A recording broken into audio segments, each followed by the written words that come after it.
Hello mga Lods, ako nga pala si Daddy Lods, isang certified MC taxi rider. Tara, samahan niyo ako sa aking biyahe ngayong araw na ito. Ang target ko nga pala sa biyahe ko na to mga Lods, mahit ko ang AM incentive ni Moovit. Sana nga makuha natin ito. 6:30 AM nga nag-start akong lumabas. Unang biyahe natin, Nabal sa Uyo, papuntang Reparo, Caloocan.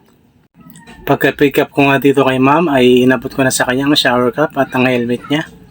90 pesos, cashless payment. Sunod na biyahe, dito lang din malapit sa pinagdrapan ko. Ang biyahe namin, Reparo Caloocan, papuntang LRT Balintawak. After ng 5 minutes sa pag-aantay, ay lumabas na nga dito ang aking susunod na pasahero. At pagka-drop nga natin dito kay ma'am ay binayaran niya tayo ng 70 pesos. Next booking, Apolinario Samson, papuntang Perpetual, College of Manila. Pagka-drop ko nga dito kay ma'am ay binayaran niya tayo ng 100 pesos. Sunod na biyahe, short ride lang, 50 pesos ang bayad ni ma'am. Sunod na biyahe, short ride ulit. Dito lang malapit sa pinagdrapan ko, papuntang SM San Lazaro. Pagka-drop ko kay sir ay binayaran niya tayo ng 50 pesos. Next booking, dito lang din sa Sampaloc, Manila ang pick up, pati ang drop off. Ang pamasahe, 70 pesos cash. 10 minutes kang inantay ko bago dumating dito ang aking susunod na pasahero. No choice ako kundi magantay para makuha ko yung incentive. After 10 minutes sa pag-antay ko dito at dumating ng aking susunod na pasahero. Time check, 8:25 AM ng umaga. Nang pasukan ako ng aking pang 7 na booking.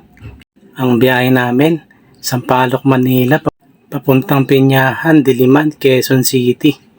Ang bayad, cashless, 100 pesos. Pagka-drop ko nga dito kay ma'am sa Diliman, ay lumipat agad ako ng pesto. Dahil sa pinagdrapan ko, ay mahirap makakuha ng booking. Pagdating ko ng Teachers Village, dito na ako napasukan ng aking pang-8 booking. Swinerte pa ako dito dahil short ride lang ulit to. Papuntang Quezon City Circle.